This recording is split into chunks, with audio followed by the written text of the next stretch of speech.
Hello, I'm Kate. Welcome to the Hawthorncottagecraft Podcast episode 5. Today is Saturday the 1st of April 2017. You can find me on Instagram as Kate_Hawthorncottagecraft. You can find me on Ravelry as ARunnerBean, and we have a Ravelry group for the podcast, and it's Hawthorncottagecraft, and it's all one word, podcast group. And there you'll find the show notes and any links that I have. I also have an Etsy shop where I sell my project bags called Hawthorncottagecraft, and hopefully by the middle of this month there might actually be some stock in it. I'd like to welcome you back if you've been here before, and I'd like to welcome you if you're here for the first time. I hope you have a cuppa and you can enjoy some chat about knitting. It's quite early here today, so I'm on the mega mug.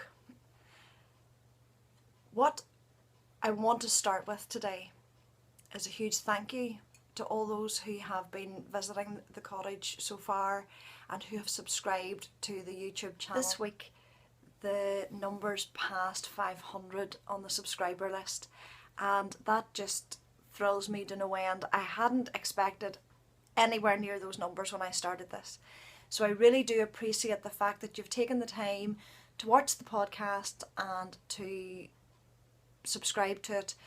That really does mean an awful lot to me. So, to say thank you, I want to do a giveaway. Please go over to the thread in the Ravelry group, join the group, and answer the prompt. What is your favourite knitting destination, or what is your dream knitting destination? What would be your ultimate goal as a knitter? What place is your ultimate goal as a knitter? I love Shetland, and that would be my dream destination. Someday I will get to Shetland Wool Week. Why is it your favourite? What is it about this place that makes it special to you? So if you could answer that prompt in the thread, then there will be the opportunity to be drawn for the prize. And the prize is this. It's one of my bags, one of my bucket bags, which opens up to quite a roomy bag. You can easily put a sweater in it.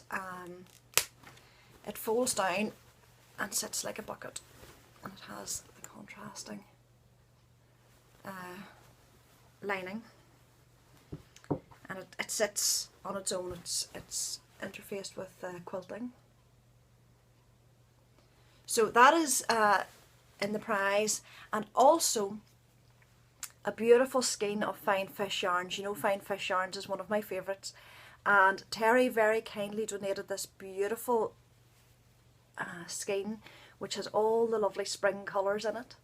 It's called Goldfinch, and it's from her Zion base, which is 70-20-10 superwash merino, silk and cashmere. So it feels beautiful. So that's what's there. Please do drop over to the group, and if you haven't subscribed, hit the subscribe button and hop over as well. So thank you again for that. That really does mean an awful lot to me. I'll draw for that using random number in 2 weeks when I next podcast. Today I've no finished objects to show you in the cottage. The last few weeks have been all about the works in progress. On the 17th of March we started our knit along, and we're knitting the gingerbread sweater by Truly Myrtle Designs. This runs until the 31st of May, so there's plenty of time to join in yet if you haven't already done so. It's a fairly fast knit, so as I said, there really is oodles of time. There has been a lot of progress already amongst the group, and people are using the hashtag, which I'll show at the bottom, HCC Gingerbread Cow, I think, and it's lovely on Instagram. Hop over and look at the hashtags and you'll see how everybody's getting on. The colours that people are using, the yarns that people are using are beautiful. And the chat in the group has been great. There is a thread there, and it's one thread for finished objects in chat. We're not fancy having two different threads. It's all the one thread. And it's been lovely because everyone's actively taking part in the chat, and if anybody has had any issues, they've been able to raise it in the group, and someone in the group is able to answer those issues. The only rule for this, Cal, is that you are a member of the group to be eligible for prizes. Obviously, you can take part anyway, but if you want to be eligible for one of the prizes, you need to be a member of the group. And the prizes are lovely.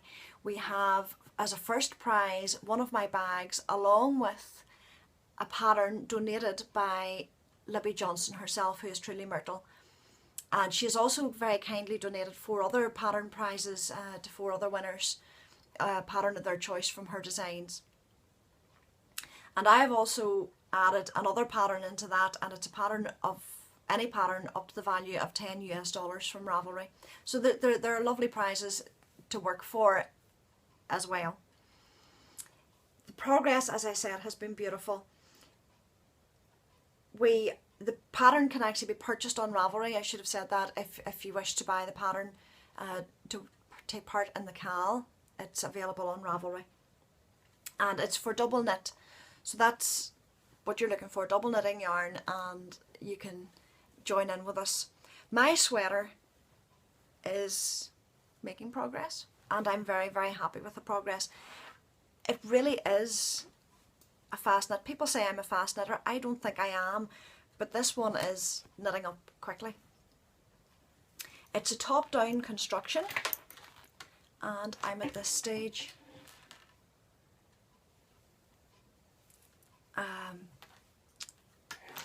If you haven't knit top-down before, it is a good pattern to start with. It was slightly different here on the shoulders than I would have been used to knitting. It was slightly different design, but it's very, very well explained on the pattern, and anyone trying it for the first time really shouldn't have an issue as long as they follow the pattern.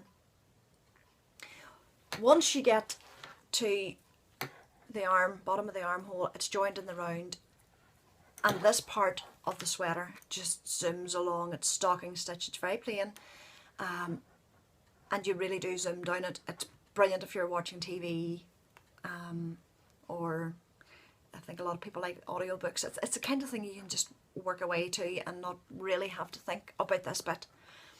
The part of the sweater that really drew me in, where have I put the pattern? The part of the sweater that really drew me in is the bit that I'm moving on to. This is the pattern for anybody who needs reminded. So it, as you can see, it's very plain, but once you get to the hem and on the edge of the cuffs of the sleeves, there's just that little bit of detail that lifts the sweater and makes it that wee bit more unique. It's what really drew me into it, and that's the bit that I'm starting into now. I have a little bit of it done. Can't really see very much at the minute. The part that I've done is just ribbing, and I'm starting into the pattern section of it now. It's straightforward. A stitch that I haven't used before, or a combination of stitch, but it's totally straightforward.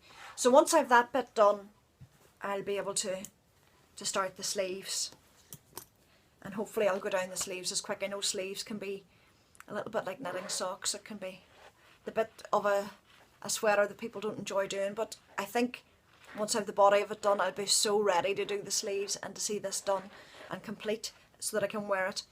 I'm knitting it in Blacker Tamar, which, as you know if you've been here before, is one of my favourite yarns.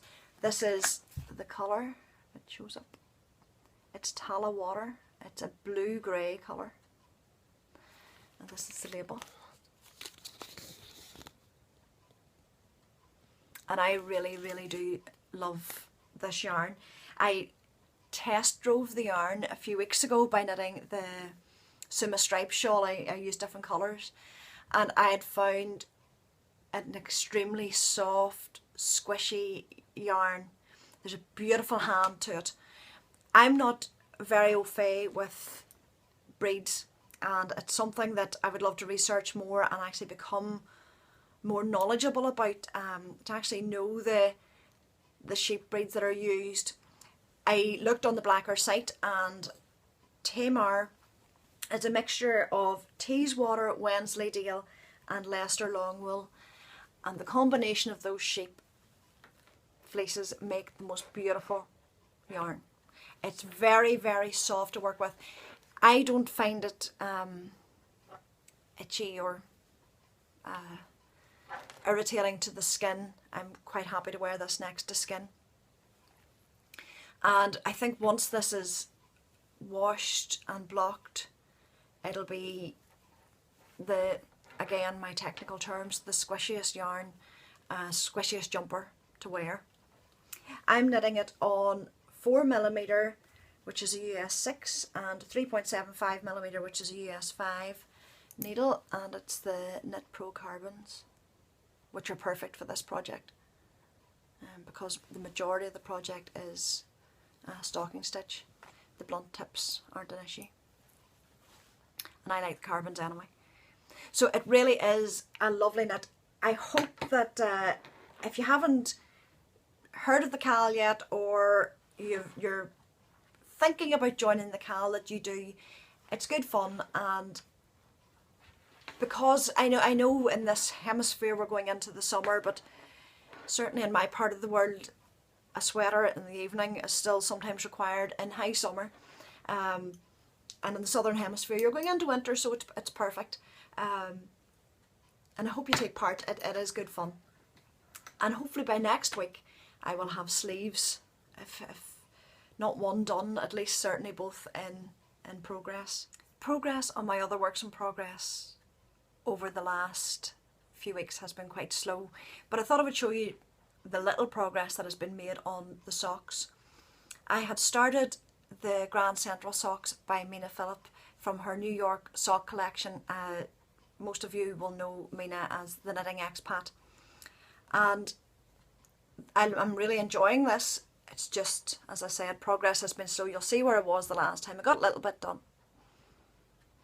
It's a beautiful textured pattern, and the only modification I've made is that I'm doing the pattern all the way around. I think hers is just on one side of her sock.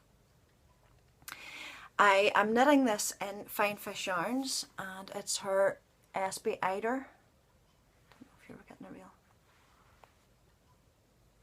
look at the colour there. I love the greys in this. It's the grey that drew me to it. And the progress in it's a nice straightforward knit, and it will be, if I actually sat down to work at it, quite a quick knit. I've done my 1x1 twisted rib, and when I get to it, and I'm not very far off it, I'll put in the Fish Lips Kiss heel and then start down the foot. I think I mentioned the last time I have had this one issue that I haven't had before, just down here, and I have a bit of a ladder, and that hasn't happened before. I don't know whether it's the needles. The needles I am using are my Knit Picks Caspians. I had got them so that I could bring this project on the plane. And I like the needles well enough. They wouldn't be my favourite, but they're fine for the job that they were meant to do. But I don't know if it's that has caused the ladder down here. I'm not sure.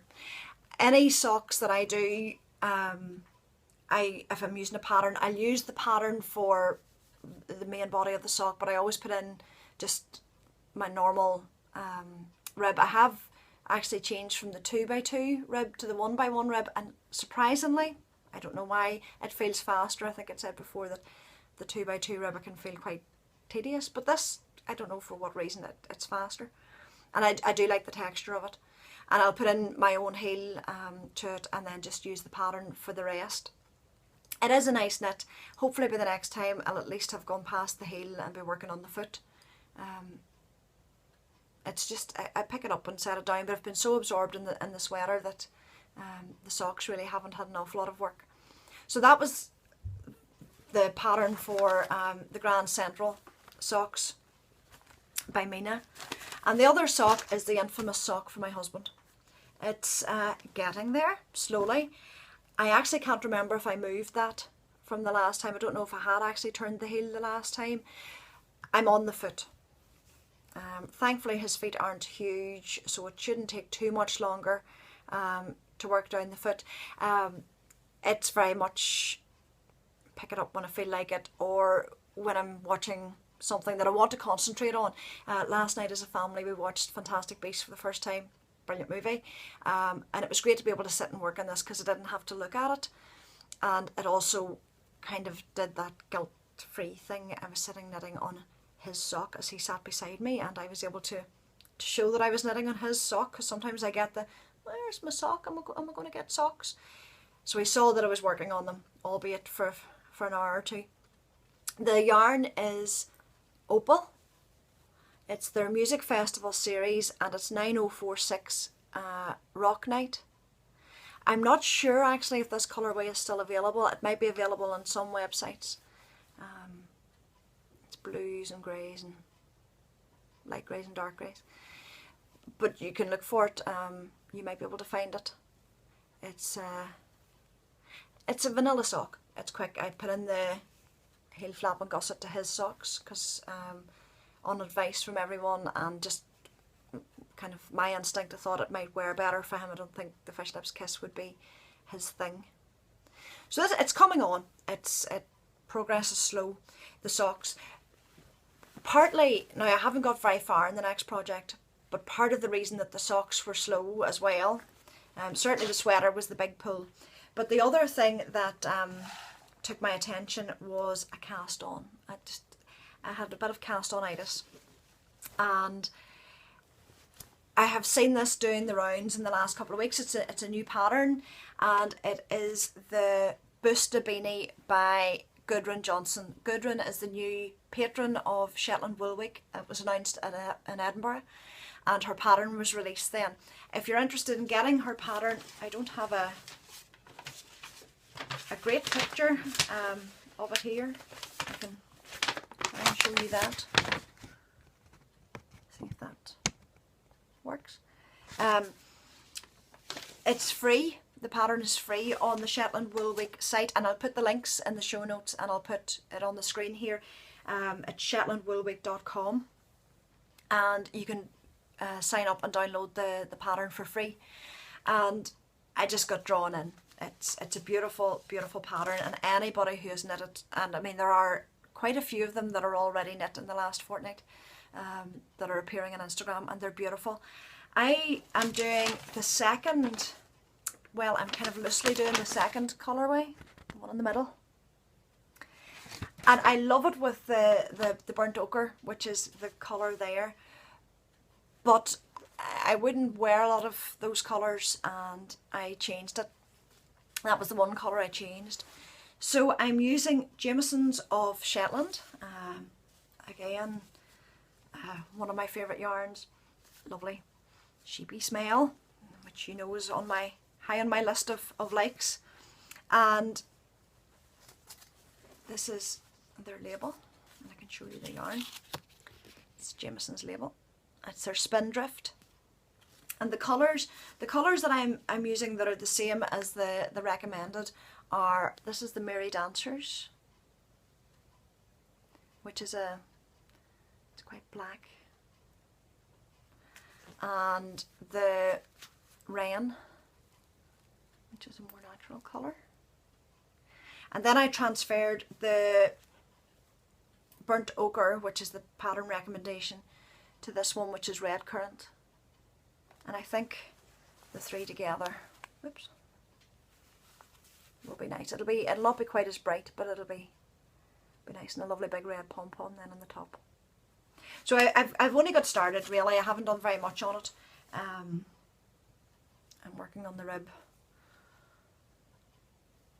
It starts with the red, so ends, and then the rib's done in the Merry Dancers.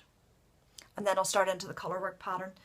I'm using my Knit Pro Zings for this, and it's the 3.25mm needle, which is, do I know, a US 3. I had looked it up. I had actually gone up a needle size from the pattern. The pattern had called for a 3mm. And then it increases to a 3.5mm, which is a US 4. I'm on the 3.25 at the moment, and then I'm thinking maybe I've gone up to 3.75 for the main body of the hat. I have a big noggin, and it works better for my gauge to work on that. That'll again just be a pick it up when I feel like it. Knit. It's I love the yarn, and I think it'll look nice. I've knit a few hats. Hats aren't always my comfort zone, but this one's nice and straightforward, and I'm looking forward to seeing the finished product. There's only one more thing I want to talk to you about today. I think we've quite a short episode here, but I wanted to tell you about Atlantic Knitscape. If you watched the first episode of this podcast, I talked a little bit about a weekend I had gone to in September in County Mayo, which was a knitting retreat. These weekends are starting up again for this year. They're run in May and in September. The September dates haven't been released yet.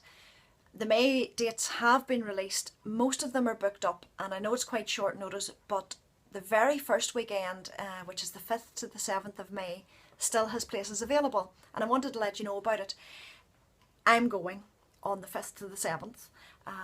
There are still 3 rooms available, I think. I couldn't wait until September to go again. It is a fantastic weekend. It's the most relaxing weekend you will ever have. Edinburgh was fabulous. It's an experience that is living long, and I will definitely be repeating. It's the polar opposite to this weekend. Edinburgh is very frantic. Frantic maybe isn't the right word, but it's busy and very full on. This weekend is relaxation to the utmost. It is beautiful. The setting is in the hotel is in Killadoon, which is a little tiny village on the west coast of Mayo, and you're right beside the Atlantic Ocean. You have the mountains, the islands. It's stunning. It really is stunning. The weekend is spent knitting. You can go out for a walk if you wish, but it's knitting time, uninterrupted knitting time. There's a small marketplace at it, and the Irish dyers supply yarn for that, and the bag makers. So there's a chance to do a little bit of shopping, but it's not a huge part of the weekend. It's really all about the knitting and about talking and meeting people and chatting, and it's just very, very relaxed. The food is lovely, and I can't recommend it highly enough. So if you are free on the 5th to the 7th of May, I'm aware that for maybe people who have to come at a great distance, it might be too short of notice, might not. Certainly if you're within Ireland or the UK, it is certainly worth coming to. You will love it, and you'll want to keep coming back, just as I have done. If you are interested, the details are on Facebook. They have an Atlantic Knitscape page. Now, I'm not on Facebook, so I'm not quite sure of all the details that are there, but there is an Atlantic Knitscape page on Facebook. You can also contact Catherine Hastings on Instagram. Catherine is the organiser of the weekend. She does a phenomenal job, and she is Hastings Catherine on Instagram, and I'll put all the links in the show notes, and I'll try and remember to put the details on the screen here as well. Contact Catherine as soon as you can and book your room. She can give you all the details that you need. I would love to see you there. So that's all I have for this episode. Thank you again for joining me in the cottage this morning. I've really enjoyed your company and some knitting time together. I hope you all have a lovely weekend and get to do all the things that you enjoy doing, and certainly hope that you get lots of knitting time in. And I'll see you again in 2 weeks. See you then.